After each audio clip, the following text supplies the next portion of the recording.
Good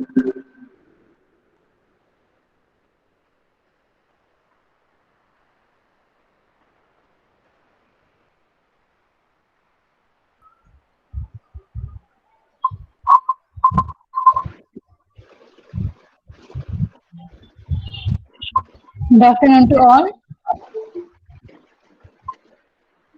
Manimekhalai ma'am, shall we start the session ma'am? It's 2:30 ma'am.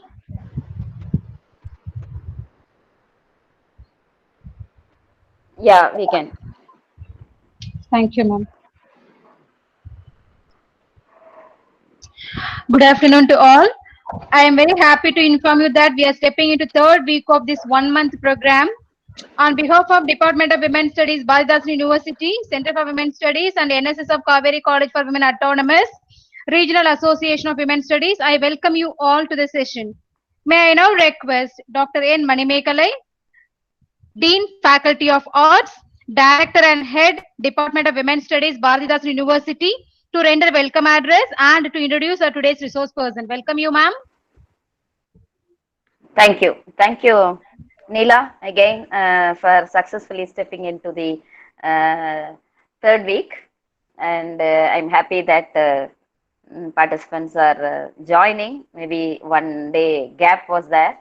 But this week you are going to have Sunday also, an important resource person. So please be prepared for the whole week, Monday to Sunday. And so we have renowned an eminent scholar today as one of the speakers is today's speaker, Professor Kishori Nayak from Mangalore University. She was the director, Center for Women's Studies, in fact, founder director. And almost in the same period, we also got Bharatidasan University and Mangalore University. In fact, we met there in the UGC where we were invited to make the presentation of the proposals. So from then onwards, we have been associated and very long friends, and almost in the similar, means hailing on the same boat, we should say. And she also has 15 years of professorship, though she has 36 years. As professor alone, she has 15 years of experience, and that is the credential and still to go. And she was the acting vice chancellor for 3 months from March and June 2019, being the senior most professor and dean. And even she is now the dean and also dean for the Faculty of Arts and the professor of English. During her women's studies, that is the directorship of women's studies, she has brought several innovative programs and also contributed to teaching the books, particularly bringing a book on gender studies. And so we have other participants, faculty members, our resource persons, everybody present here, and I hope that people will join. And on behalf of the organizing institutions, I welcome our resource person, Professor Kishori Nayak, and I'll briefly introduce about her. Before that, I welcome others also. Our own colleagues, Dr. Murugeshwari, Dr. Shubha, and Dr. Neela from Kaveri College, and other colleagues from Kaveri College, and the participants from all over the country. You have been continuously participating in spite of the fact that there are a number of programs on and also scheduled in the same time. That is a kind of an issue that we have to balance and attend. Of course, this is going to be a certificate program kind of a thing, and you will definitely be reaping the fruits of it at the end of the course. And there are a number of credentials that I should mention here to our speaker. Basically a feminist scholar and specialized in, of course, from English, but still she equally contributed both to curricular and extracurricular activities. And when she was there in the women's studies, she did also connect to the outside campus and conducted several programs for that also. And she's been a very consistent meritorious student right from the school days to the graduation, post graduation. she got gold medals and stood first, and that is the first merit aspect of Professor Kishori. And she holds an advanced diploma in German and also Vidwat in Hindustani vocal music. And also there also she topped, and that is the thing. And having specialized in American literature for her PhD from Mysore University, she also has a diploma in the teaching of English with a distinction from CAFL, Center for English Foreign Languages. Now it is called EFLU. It is at Hyderabad. And she was also Commonwealth Postdoctoral Fellow at the University of Warwick, UK, and which was during 2001, where she had an opportunity to work with work on feminism, multiculturalism, and women's writing with the famous feminist and translationist Professor Susan Bassnett. And Professor also visited several other countries on fellowships, Rotary GSC team member 1991, and also she presented papers in various fora, and more than 25 papers in the national international conferences, and also published. So all the academic credentials were almost present with Professor Naik, and she authored 2 books in English: American Fiction, The Black, White Encounter and Transforming Multiple Hierarchies, Multicultural Women Writers, and a monograph on feminism in Canada. And it read 8 more books on literary women's issues. Her current interests include ethnic studies, women's studies, Indian writing in English, and the teaching of English.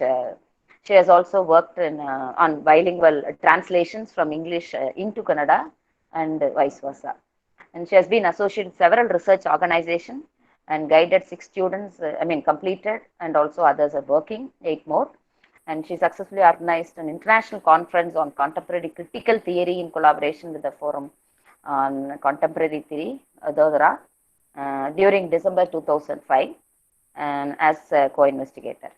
And she also completed major research projects and organized state level colloquium on women's studies in Karnataka, challenges and prospects, and 3-day national workshop mainstreaming gender in the curriculum, and also national seminar on women and development. These are very important areas in which she organized seminars and conferences, workshops, etc. And also with the particularly the National Seminar on Women and Development, which was a state-level convention of women activists to protest the increasing violence against women in the post-Nirbhaya March 2013. And among some of the important areas which I can mention, it goes on, the list goes on and on. And as a Women's Studies Director, she has been the moving force for the inclusion of gender equity as the compulsory component of the gender studies course. So this is what I also told there. In Bharatidas also we have introduced this foundation course, and we brought out books. Similarly, Mangalore University, with the headship of directorship of Professor Kishori, a course was introduced, and textbooks also. 2 textbooks on gender equity in English and Kannada have been published besides the proceedings of the various projects, workshops, seminars.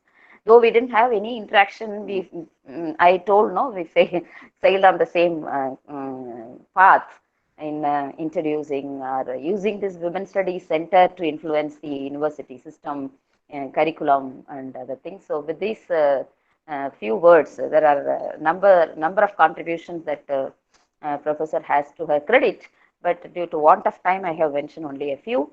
And with these brief introduction, now I leave it to Dr. Neela to proceed. Yes. Once again, I welcome Professor Kishori. Thank you, ma'am, for your nice introduction. May I now request our today's eminent resource person, Dr. Kisogi Naik, former Director, Center for Women's Studies and Dean, Mangalore University, Mangalore, to take over the session. Welcome you, ma'am. Thank you. Am I audible? Yes, ma'am, Hello? you are audible, ma'am. Yeah, You are audible. Okay. I'm glad to be talking today. Hello? There is an echo. Fan sound, Visible, fan, audible. yes, Yeah, some echo sound is being heard. Okay. Maybe it is the fans. I'll just Yes, ma'am. Yes, switch. ma'am. Fans on. Fan, yeah, fan only, she said.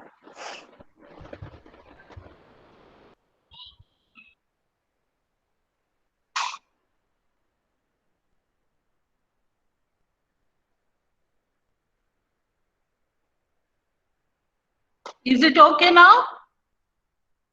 Hello? Yes, ma'am. Yes, ma'am. Yes, ma'am. Yes, yes.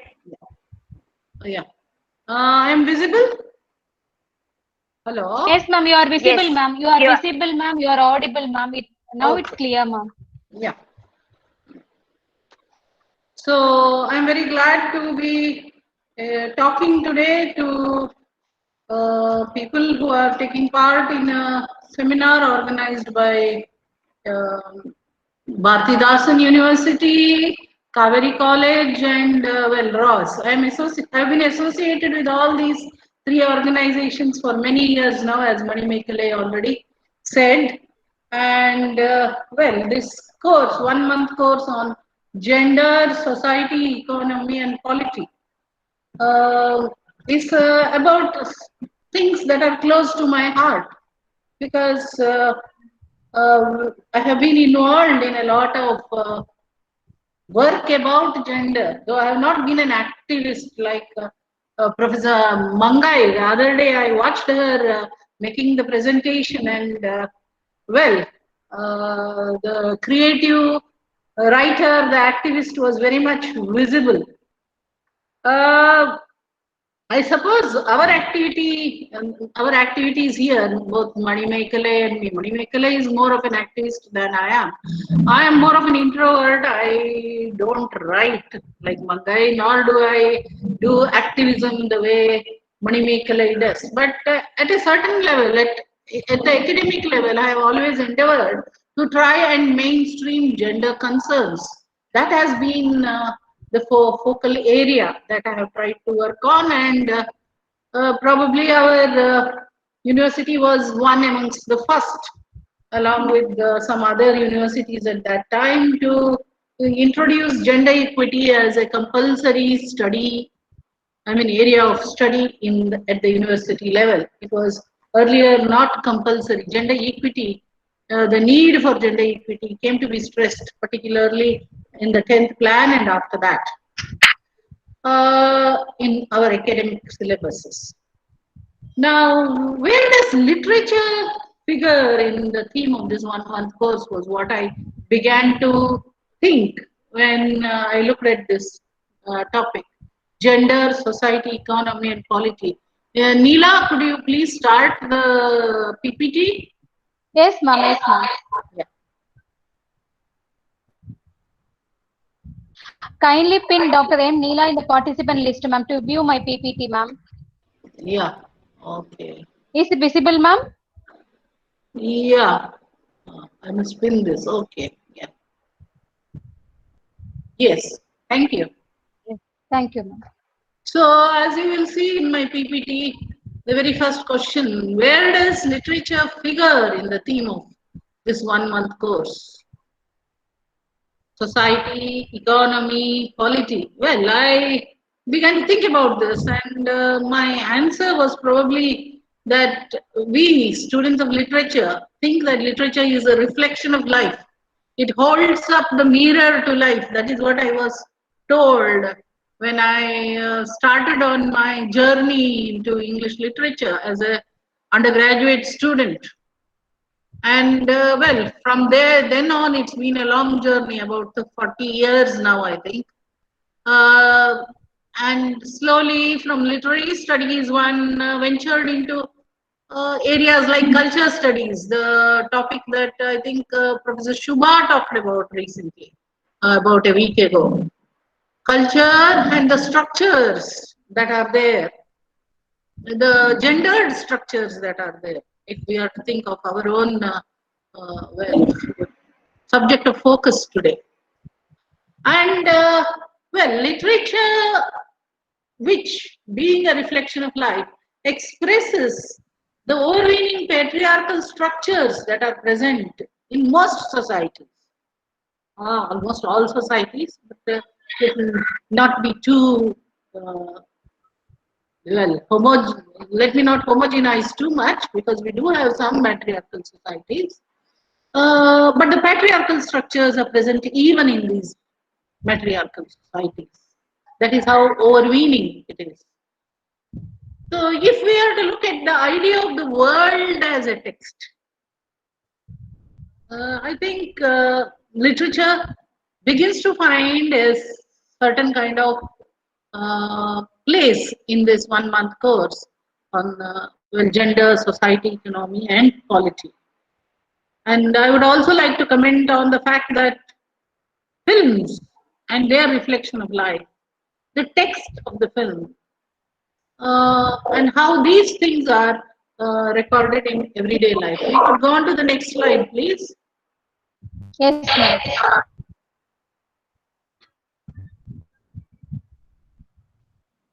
Yeah, women writers.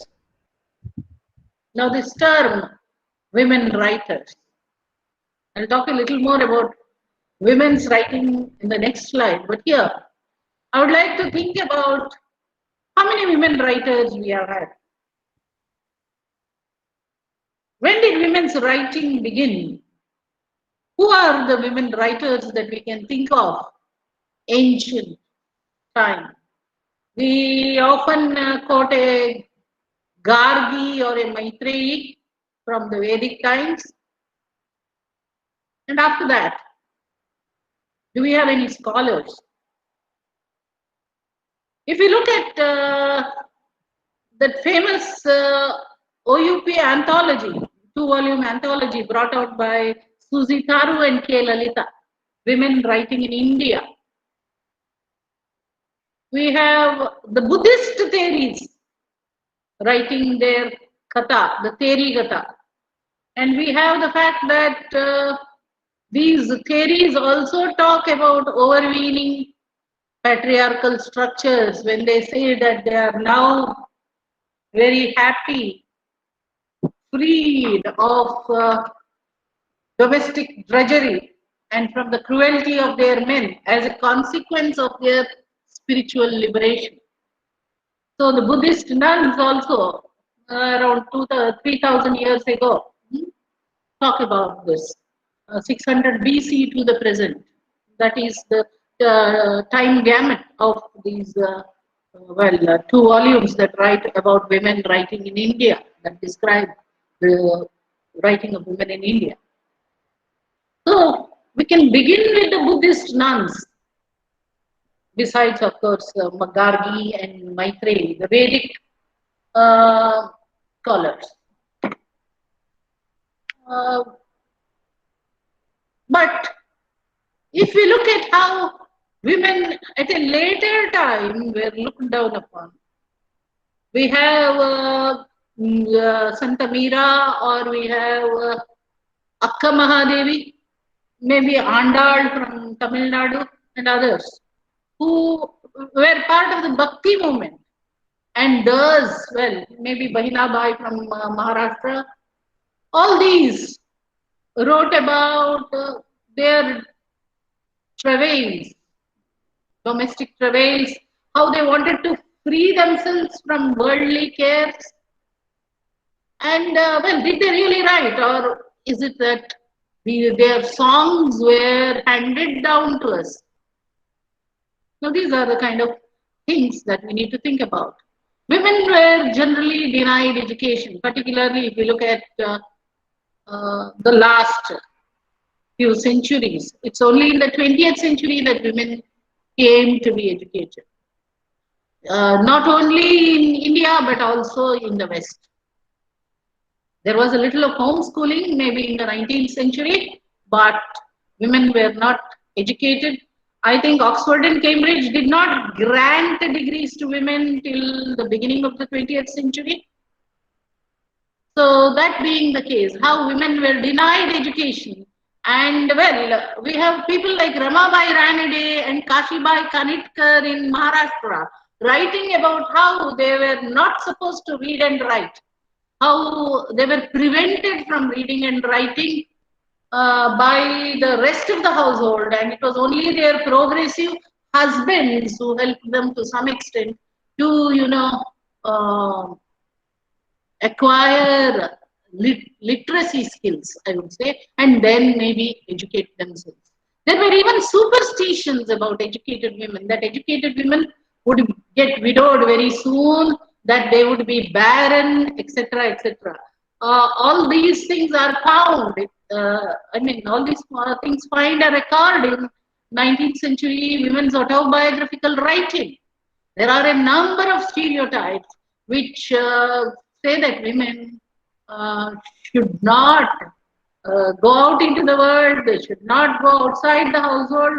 That's why we have concepts like the inner courtyard, so on and so forth. Now, if this was the condition in India, the condition in the West was not far different. We have Samuel Johnson's remark about women writers. There is this very famous remark which is quoted by feminists in the West. Samuel Johnson said that a woman writing is like a barking dog. A barking dog. Because, well, it made women assertive. And, well, we have the suffragette movement in the West in the late 19th century and the 20th century, before women got their vote in the West. At around 1920, different countries it was different dates. So I won't say precisely this. Between 1910 and 1920, there were some countries that did it a little earlier. So I would also like to draw your attention to the fact that women writers had to resort to the use of pseudonyms. They had to use names, masculine names, to camouflage the fact that they were women writers. In fact, I'm reminded of this title of Dale Spender's book, The Writing or the Sex, Why You Don't Need to Read Women's Writing to Know It's No Good. The subtitle is ironic, but the very fact that, you can say, you don't need to read women's writing to know it's no good. And, well, the fact that women kept using pseudonyms in the 19th century and the early 20th centuries to write. We have the example of, famous example of George Eliot. She was actually Mary Ann Evans. And then we have Emily Bronte, who wrote Wuthering Heights, and her initial pseudonym was Ellis Bell. So many examples that we can cull from English literature. I would also like to draw your attention to the fact that women writers are very few in number compared to men writers. Even that phrase, men writers, is very strange, isn't it? We talk of writers, but we don't talk of male writers. We do talk of women writers. So you see, it is the subdivision of writing that is marked, not the mainstream, which has also become the male stream for most part. Tillie Olson, who is a famous American feminist, points out that only 1 out of 12 writers is a woman. And often these are women who have not been married, who do not, who even if they are married, do not have children, so on and so forth. Now, why is this so, is what she questions when she talks about the double and triple burden of women writers. The fact that they have come very late to education, and the fact that there are the expectations, the male expectations imposed on female writing, on women's writing. So the tyranny of the male stream standards, which makes it difficult to be accepted by the canon, by the male canon, the critics and publishers who are mainly men. It's only in a gathering of women studies scholars that we have a majority of women. If you go into any other meeting in the academia, you will find women generally in the minority.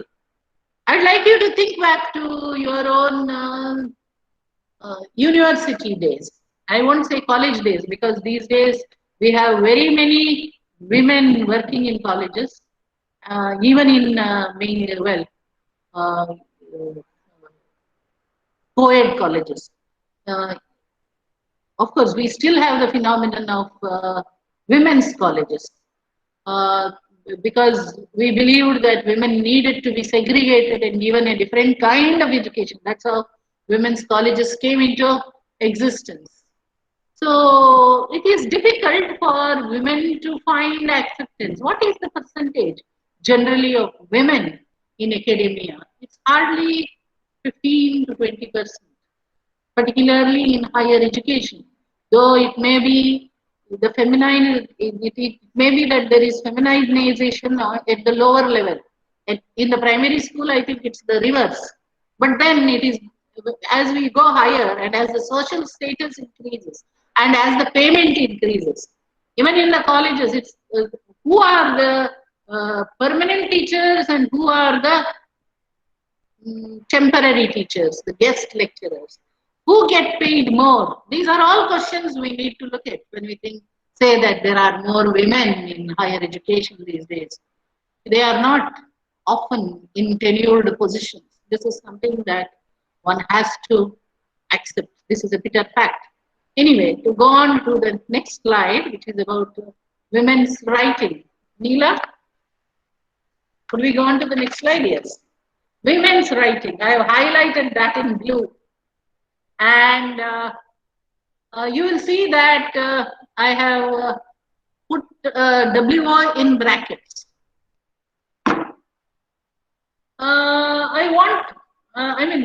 I use this strategically because I wanted to draw attention to the invisible gendering in the very term women's writing and how we are, in a certain sense, caught in the prison house of language.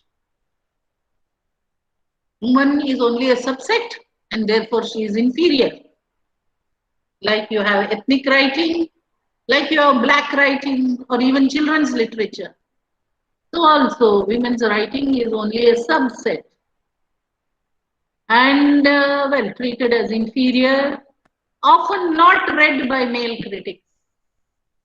I remember how when I was a student in the MA, we happened to have somebody come in because the professor was on leave as research scholar. And then I asked him, he said we could ask him questions on anything that we wanted. And then I asked him a question about Nargis Dalal, who's a woman writer. The title was Two Sisters. It's quite a well-known book. And well, the answer of that research scholar, who later became a professor there, was, oh, women writers. I don't read women writers. So women writers are not even read by many male critics. This is something that we need to accept. And that is why women's writing often keeps getting sidelined. Just as well, women's seminars, women's studies seminars are not much attended by men. Trends are changing now, and I'm happy to see those trends. But you only have a handful of men in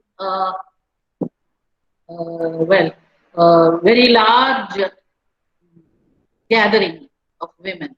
That is the undeniable fact.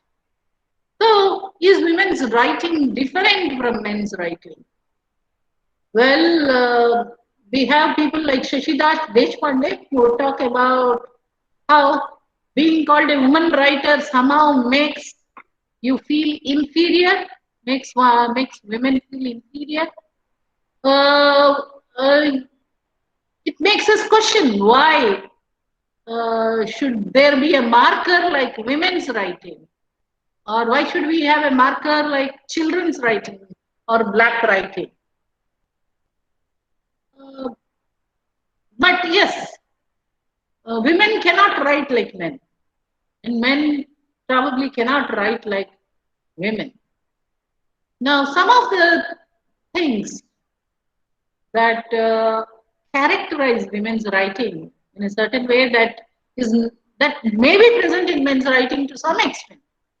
You see, we have Julia Kristeva, the female, I'm sorry, the theoretician, the feminist theoretician, who talks about how there are male and female characteristics, feminine and masculine characteristics in all of us.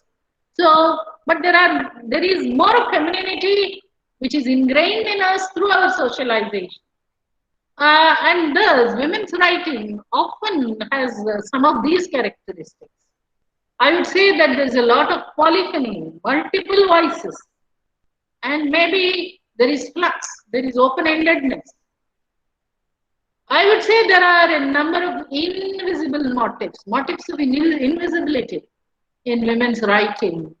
There is also a lot of silence and silencing in women's writing. You know, even some kind of self-censorship. Now, all these things are there, and I would like to talk a little more at a later stage about these things. Now, why should we study women's writing? This is the next. This is the question that the next slide takes up. Why study women's writing? Can we have the next slide, please? Yes, ma'am. Yeah. Why study women's writing? The women, as we all know, are subject to multiple hierarchies. There is the hierarchy of caste, there is the hierarchy of caste, there is the hierarchy of sex, and maybe others.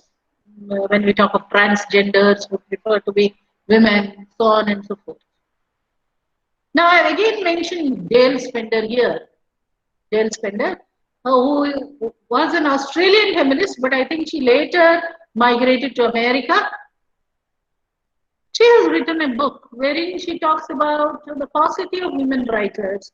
And then she also talks about how many women writers were silenced. She talks about Fitzgerald, Scott Fitzgerald, who won the Nobel Prize. And she talks of Zelda Fitzgerald, his wife, whom Scott Fitzgerald prevented from writing. He would say, this topic is mine and therefore you shall not write about it. This experience that we have had together, you cannot write about because I am going to write about it, etc., etc. And she, even though she tried writing initially, she was entirely silenced. And Dale Spender has documented through Zelda Fitzgerald's diaries, the kind of problems of silencing that she faced from her husband. Coming to Wordsworth and William Wordsworth, the famous romantic poet, we have his sister, Dorothy Wordsworth, who was one of his editors, and well, she looked after him, so on and so forth. You know the kind of things that wives or sisters do for their husbands or brothers and so on, or sometimes even mothers do for their sons, etc.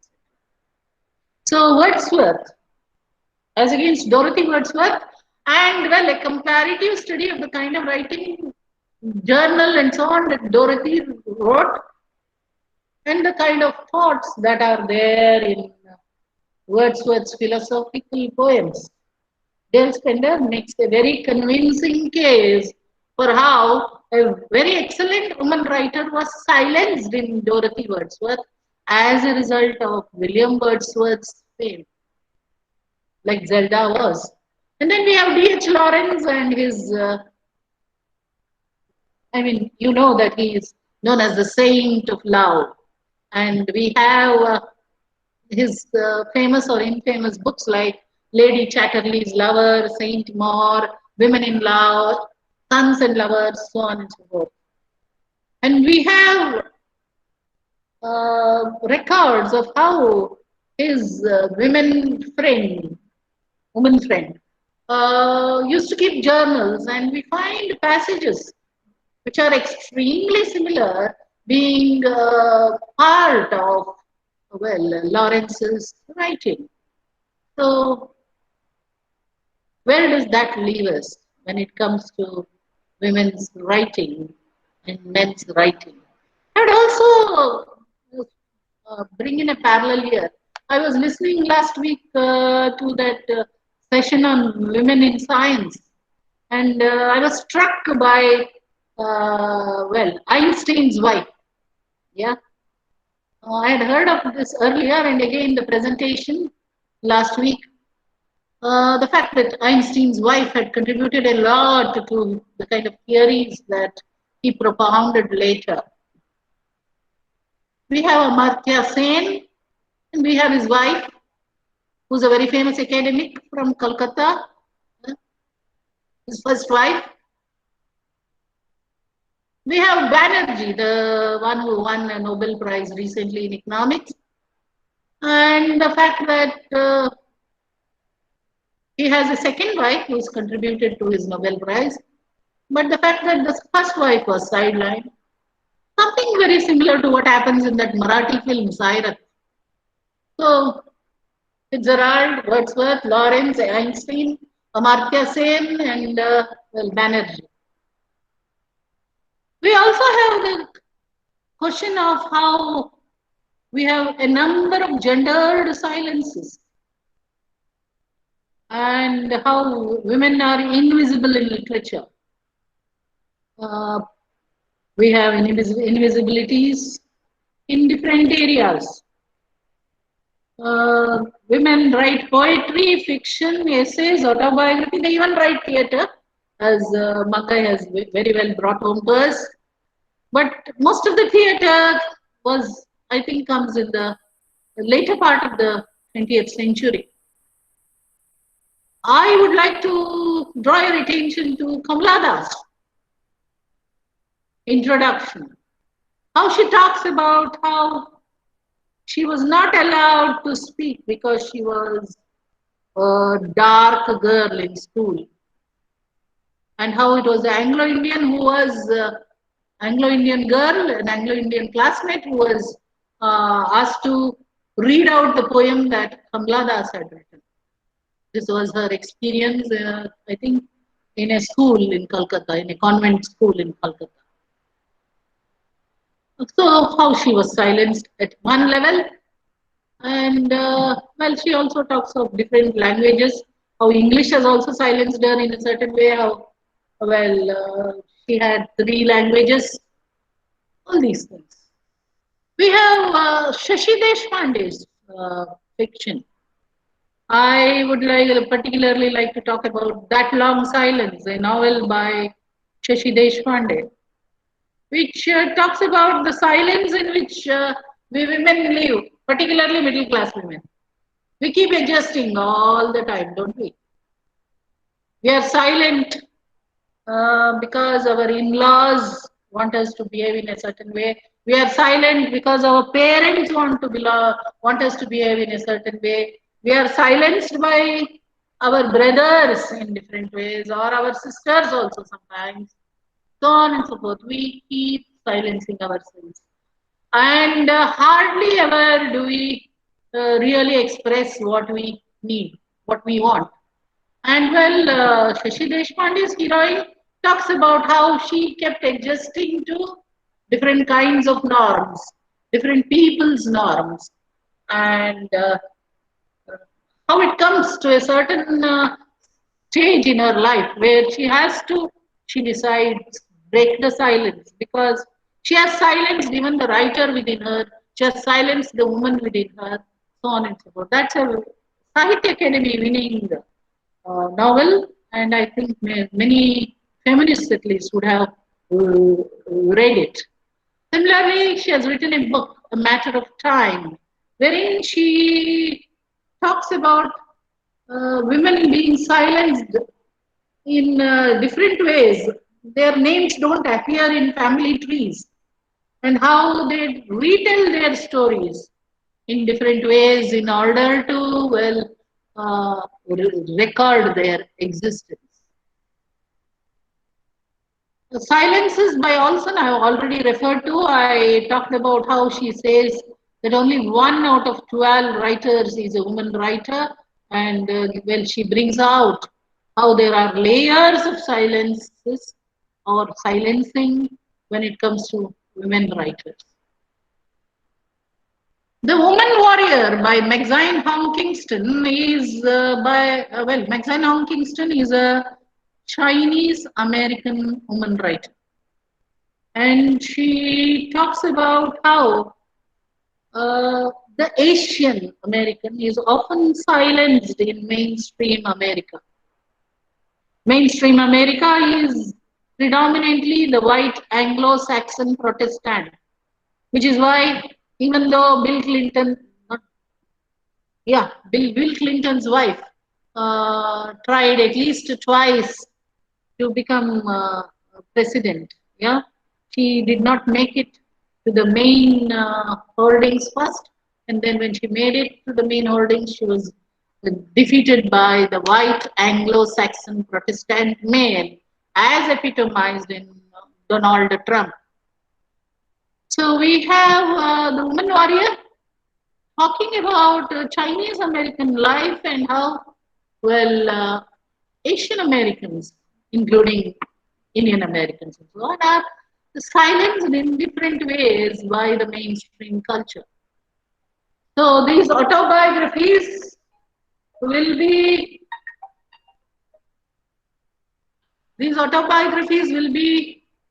useful, I feel, in reconstructing women's histories, or rather, her stories. Next slide, please. Hello? Yes, ma'am. Yes, ma'am. Changed. Yeah. Now, when we talk of women's autobiographies, I have chosen to focus on women's autobiographies because I did a major research project on women's autobiographies recently. Initially, I did one on translation of feminisms, and this was my second major research project. In fact, Mani Mekele was one of the experts.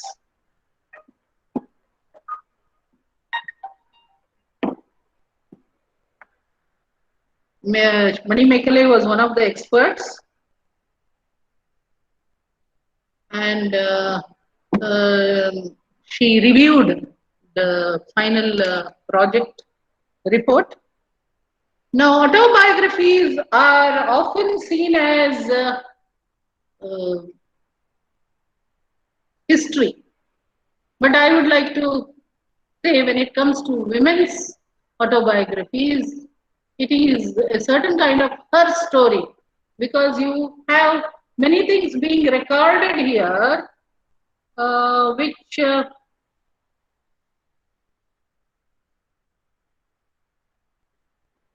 just a minute, I want to mute my phone. Yeah. So you have autobiographies and history, which has often been termed her story in the context of feminism. I want to draw your attention to the fact that women's autobiographies give us a different perspective on women's lives, on history. I would like to remind you about the feminist slogan, "The personal is political." I think that was one of the watchwords of the feminist revolution in the 60s. Probably it was Kate Millett who used this term in her Sexual Politics, in her book Sexual Politics. So the personal is political, and how the personal is political becomes very clear in women's writing, even that long silence. It talks about the hierarchies within the household, the politics within the household, the gender politics that goes on in our everyday lives. So the feminist movement, which has adopted this slogan, "The personal is political," And well, how this politics is brought out in our various books. So the autobiographies bring out a number of feminist tropes, feminist motifs like polyphony, multiple voices. You do not talk in one voice, you talk in many voices. You do not adopt the same stance everywhere. You sometimes, even if you don't agree, are silent. You adopt flux as one of your strategies. You often resort to becoming invisible, particularly in functions. Are women visible in university functions? How many women actually are found in the front rows? All of us tend to go to the back rows, the second, the third, or maybe even the fifth. I would also like to point out that quite a lot of women's work is invisible. Last week we had a presentation on economics, and well, what is the definition of work? The fact that women's work is invisible. All these things also, and how women's contribution to the home also becomes invisible in many ways. A woman's work is never done. You do it, you again have to do it all the time, cleaning, cooking, etc., etc. So, could we have the next slide, please? Yeah. I think somebody else is presenting. Anyway, women's personal narratives. The fact that we keep rewriting women's histories. History is all fact and literature is all fiction. But we have to remember that fiction is often true to life, much more true to life than history. Because in history, it is said everything is false, but for places, names, and dates.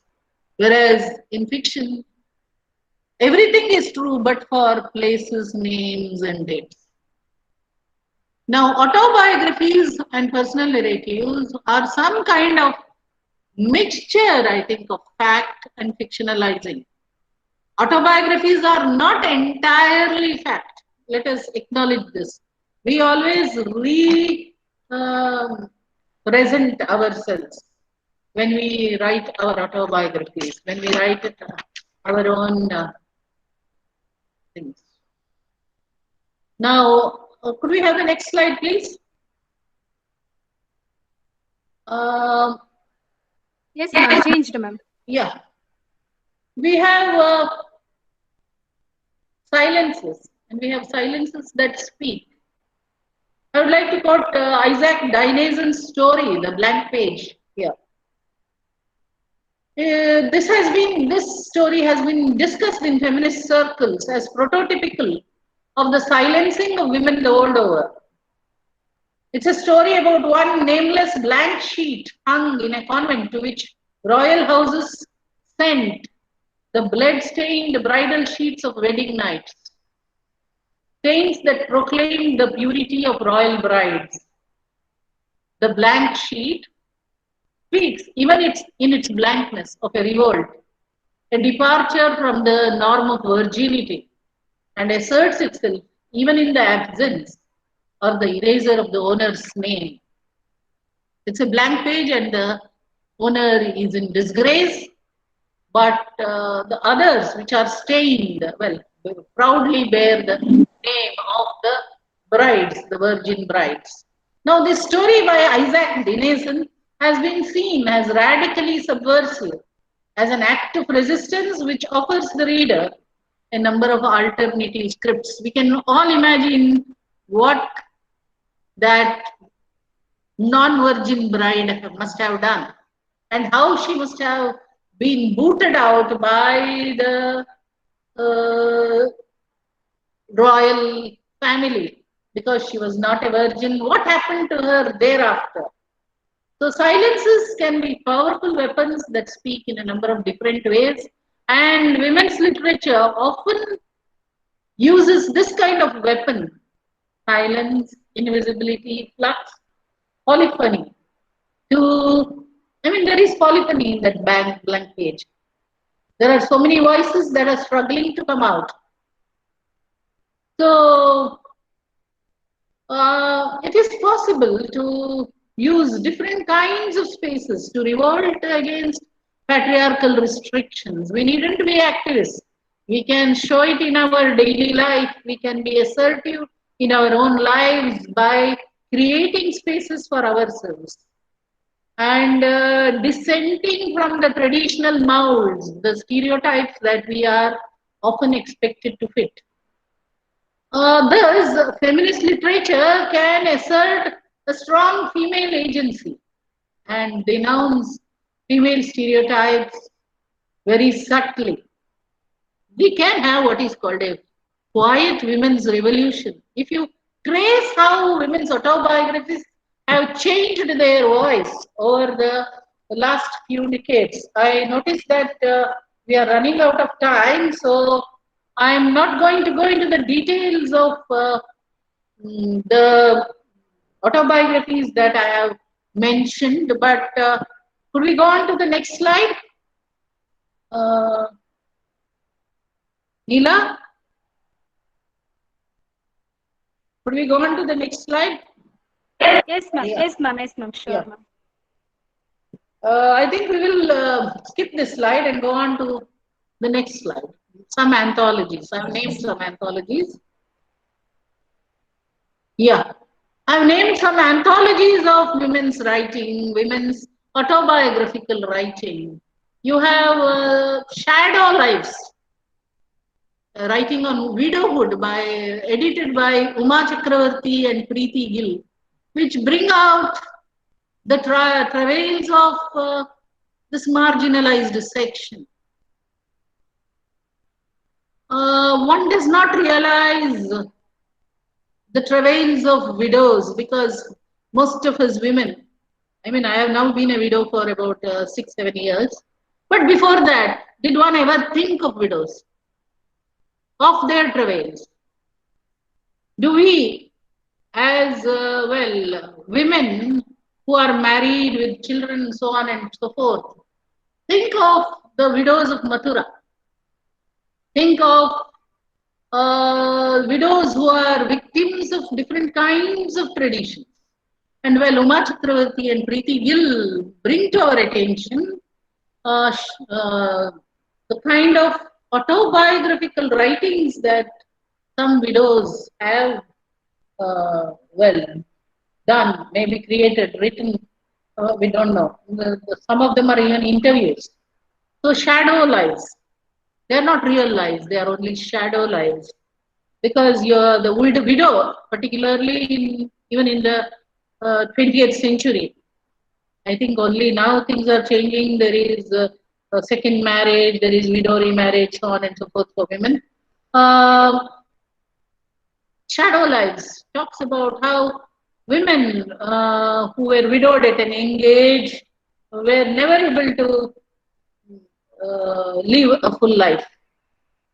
Then we have Janani, which is about the joys of motherhood, the joys of daughterhood also, mothers, daughters, motherhood. It's edited by Rinki Bhattacharya, a very interesting kind of collection of mother-daughter experiences, and I think mothers and daughters who are quite famous also. So Janani. And then we also have Gulati and Bagchi, Leela Gulati and Yashodhara Bagchi, who have edited this famous anthology of women's writing, A Space of Her Own, personal and narratives of 12 women. 12 women, again very famous women, and how they had to carve a space of their own. They did not really have a space for themselves, and how they had to create a space of their own. I think Amartya Sen's wife, Banita Dev Sen, if I am not wrong, yeah, find her narrative is also present in this anthology. These are some anthologies, and then we have very many women's autobiographies which I have studied in my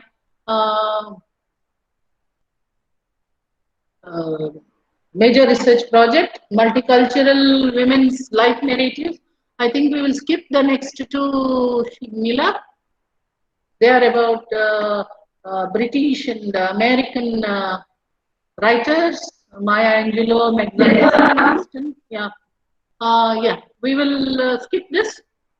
Fault Lines by Nina Alexander, all this. We'll go to the Indian women narratives.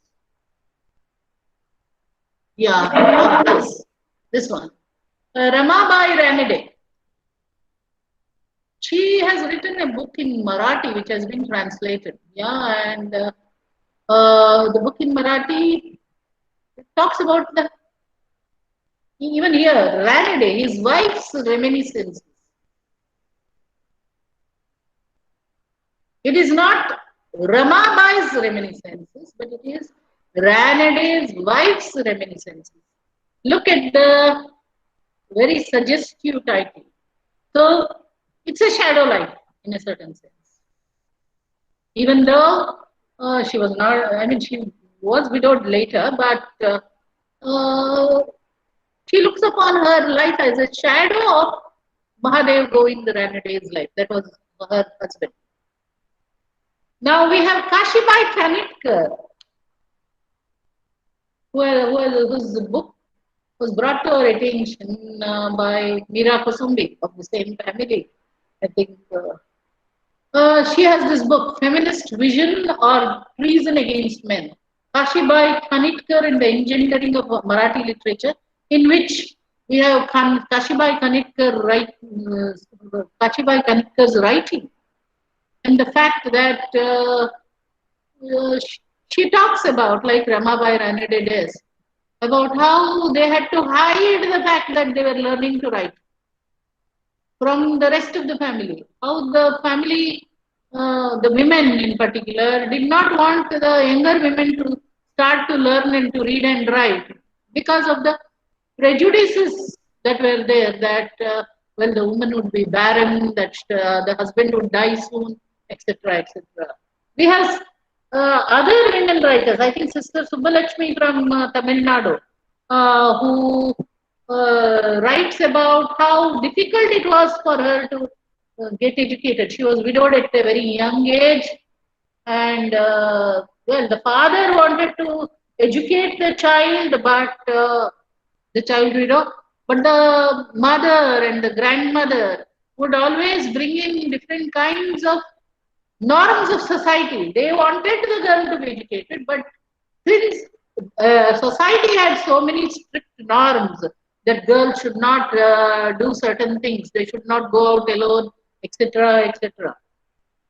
So all the kinds of problems that our foremothers faced when they sought education for the first time, when they became the first girls to be educated in the household, in the village, how they were the first ones to go beyond the village to the towns, and how they were ostracized in different ways by society.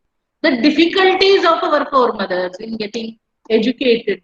The 19th century women writers, they bring this out very well. And also the early 20th century women writers. You have Cornelia Sorabji, for example, a minority woman, who talks about how she stood first in the university, I think Oxford University, examination, law examination, but she was not given a degree because women were not supposed to be given degrees as per the then conditions in the 1915, I think. So we have Cornelia Sorabji, who talks about all this in her India Calling. And I would like to go on to the next slide, please. We have confessional writing. Indian women's narratives, confessional writings, the 1960s and thereafter. We have the famous My Story by Kamala Das, We have Amrita Pritam's The Revenue Stamp, and how well that very title, The Revenue Stamp, rises out of a derogatory remark made, I think, by Khushwant Singh, if I'm not wrong. What can you write about your life? He said. He asked of Amrita Pritam. All that you can would be could be recorded on a revenue stamp. You know how small the revenue stamp is. And therefore, she gave that title to her book. You know that Amrita Pritam is a very famous Punjabi writer, Sahitya Academy winner, and so on. Then I would like to talk about Flavia Agnes's My Story, Our Story of Building Broken Lives. She is from Mangalore, and she's is now a very famous woman lawyer, Majlis, known for her activism in Bombay. But she was a victim of domestic violence, and she was, I think, one of the first to come out and say, yes, there is domestic violence. Most of us hesitated to talk about domestic violence, hesitated to talk about how our husbands often better us, so on and so forth. That is what she says. My story, our story of building broken lives. She talks about how she studies law and goes on to become an advocate. And well, how she comes out of a violent marriage. Similarly, we have Vrinda Navar. Vrinda Navar's book on feminism, Caste as Woman, is quite famous. But she has more recently brought out a memoir of her mother, who was a doctor. And the kind of, was also, I think, a writer, and the kind of tribulations that the mother faced because of stereotypical expectations with regard to women, the double burden of the household as against the career as a doctor, as against, well, domestic duties and the problem. Family fables and hidden heresies. Yeah. Next slide, please. I think that would be the penultimate slide. The Indian women from the minorities, I would like to highlight the fact that we have very many Muslim women writers also coming out with how they got educated, how they were able to become, stage artists and so on. Begum Khurshid Mirza and Zora Sehgal.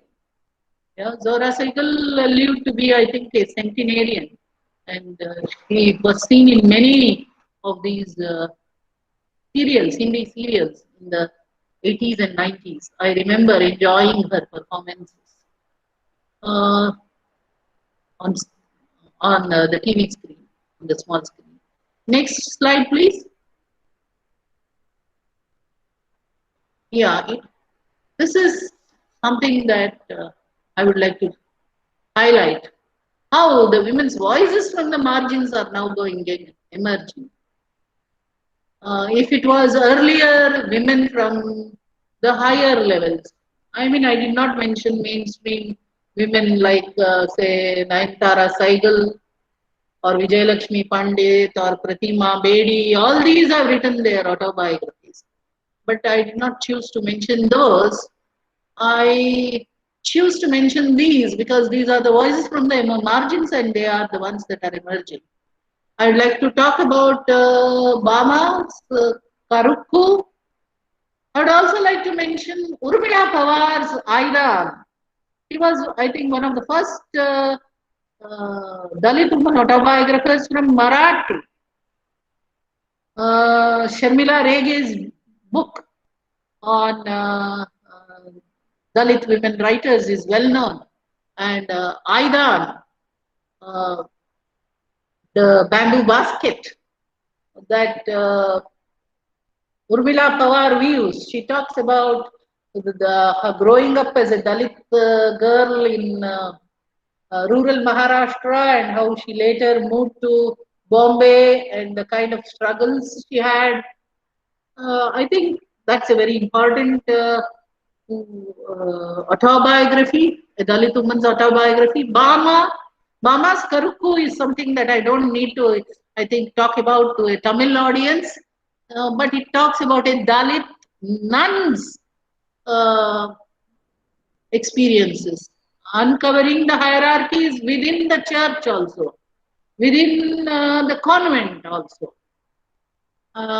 The fact that Bama's Karuku is, a text that has been prescribed in not only Indian universities but our universities in the West, which teach women's writing. This is something I would like to highlight. And then we have the more recent trends. We have the tribal woman coming to voice in C.K. Janu's Mother Forest, and it's an unfinished story. The struggle is still going on to save the forest. We have Nalini Zamila's The Autobiography of a Sex Worker, something that we mainstream, married, middle class women do not want to talk about, what we want to maybe sweep under the carpet. We have Baby Haldar, who writes a memoir about about life that probably any domestic maid servant must have undergone in different ways. Only her life is less ordinary because Premchand's grandson, I think, was her employer, and he encouraged her to read and write. And then, well, Urvashi Butalia has translated her original Bengali autobiography into English. And of course, you have Revati. Mangai talked about Revati. I don't think I need to talk about Revati. So we have, I think I've tried to trace how the image of the Indian woman has changed subtly. The assertiveness of the Indian woman has changed subtly over the past 100 years or more, 150 years. From Ramabai Ranade to Baby Haldar and Revati and others. This is what I would like to say. We are, I don't know whether we have time for discussion. I'm sorry, I overshot time. Neela, I have completed. We could have a discussion. Yeah, there are some questions there on the chat box. Neela will read, and maybe Kishori can take some 10 minutes time. As we do every day. Yeah, please. So it was a very good comprehension about and how the women's writings contributed to the society. So justifying to the theme of the course. And of course, Salma is also one here in Tamil Nadu, where from the minority community. I forgot to mention her. She was writing in pseudonyms, in fact. So those kind of people were also there. Like they could not write on their own names due to the kind of patriarchal forces. So you have brought out vividly everything, as you rightly pointed out, the women's rights in over 100 and odd years, and how certainly there is a change. And I would like to point out that this is mostly inward writing. It is not so much activist writing. In contrast to what Mangai did the other day. Yes. That was an outward activist kind of presentation as compared to autobiography, which is a talking to oneself in a certain sense. But through the images, maybe through a breaking up of images, you change social perception, and thus there is a quiet revolution. That's what I was trying to say. I could have the questions. Neela, please read them. There's one or two, and it is Thank you very much, ma'am, for your crystal clear presentation with a good set of examples. Participants, if you have any queries, you can unmute your mic and you can ask. Do you have any queries? The chat box also. What is the women's writing? Is it writing by women or writing by women on women? Yes. Well, women's writing is generally viewed as writing by women.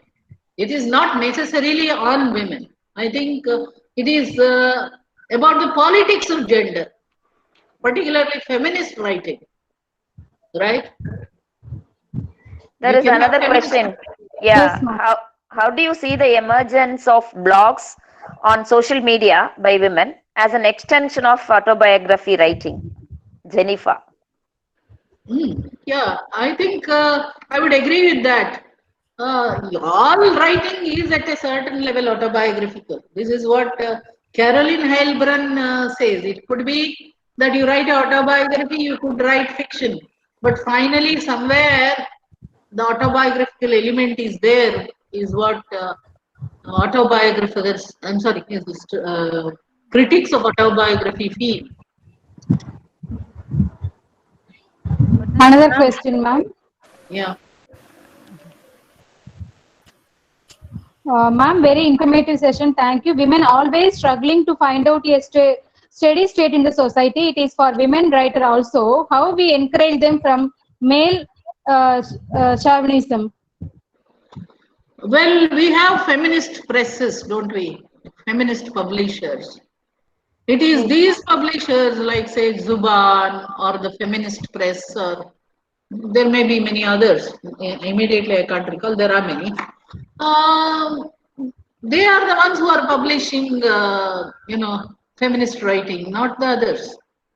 Though, of course, these days women's issues has gained some prominence, and we do get mainstream support.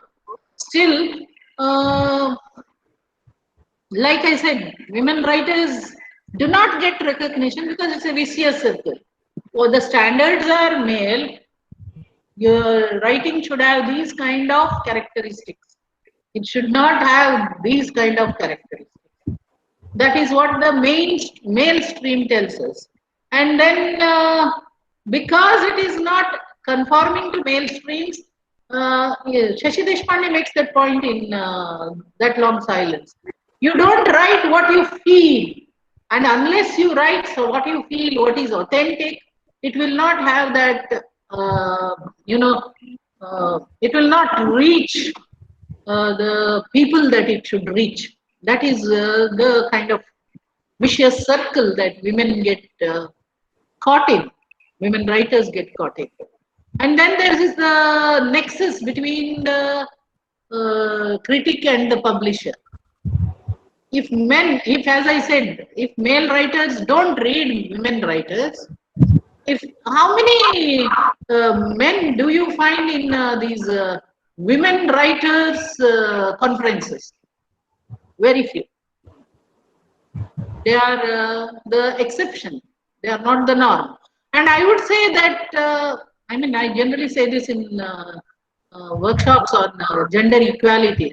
Until we have an audience which is equally spread over men and women, we will not have achieved gender equality.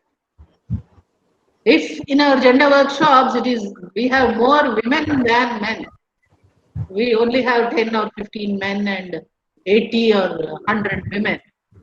There is not much sense. Women's studies become successful only when men also get integrated in it. Yes, ma'am. Yeah. Another question, ma'am. Women writers in regional languages are writing better than Indian women writers in English. This is a question from Dr. Shobha Zinde. Shobha Sinde, okay. Hi, from Marathwada, right. I don't know. I think, yes, women writers in the regional languages are coming to the fore. They assert themselves. Like I talked about Urmila Pawar, I talked about Ramabai Ranade, I talked about Amrita Preetham. All these are in translation. But then I also talked about people like Vrinda Nabar, Leria Agnes, Shashi Deshpande. All these are writers who have written in English. Probably we tend to vibe with the regional women writers because we read them more easily.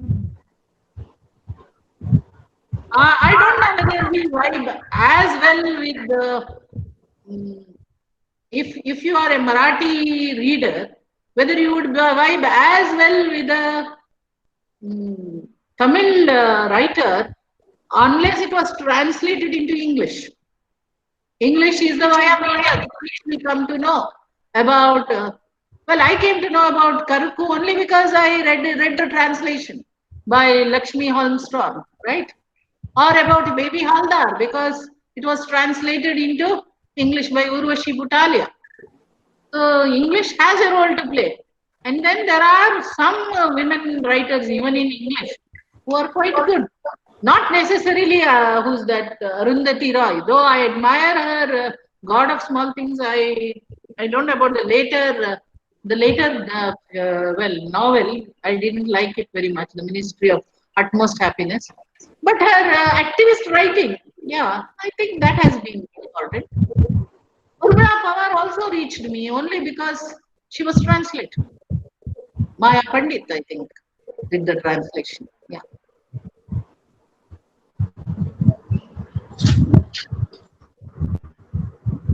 Thank you, ma'am. Thank you very much, ma'am. May I now request Dr. S. Shubham, Assistant Professor, Department of Women's Studies, to render the vote of thanks. Welcome you, ma'am.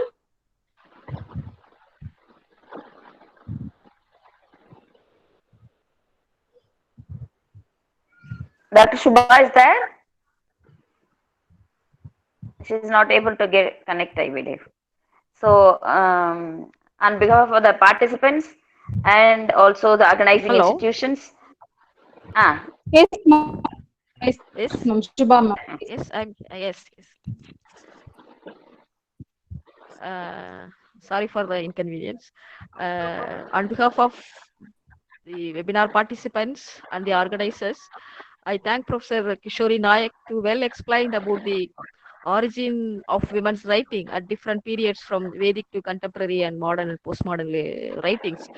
And also she explored about how the women's writings expressed the gendered experiences of women, especially through their autobiographies, personal narratives, fictions, and their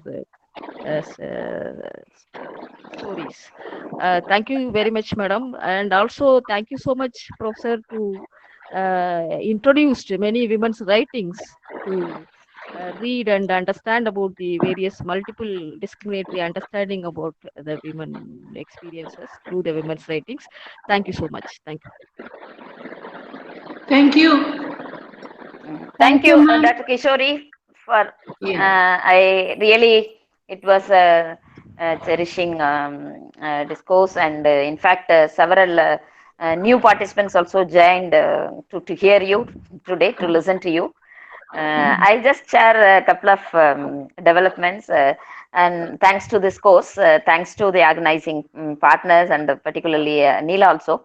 There was a call from St. Paul's College, Kerala. There was a mail saying that the person, student from Kerala, Calicut University, was attending and simply invited her mother, who is the principal, to attend this course, and she got developed interest, and now she is asking us to host one program in this college and her college. And this is what now it is the developments. And similarly, one of the science students from North, microbiology student, who got developed interest into this, and now interested in doing research in interdisciplinary areas in women's studies, connecting science and women's studies. So I'm happy that this course is really contributing and influencing the other discipline students towards interdisciplinary research and also conduct programs. And thanks to all the resource persons, and they are really bringing the perspective, and this course is helping to build perspective. I think I should repeat this next day when all the participants are present. Thank you, Dr. Neela. Please, thank you, Professor Naik. Thank you, ma'am. Thank you, ma'am. Thank you all. Meet you all tomorrow. Yeah.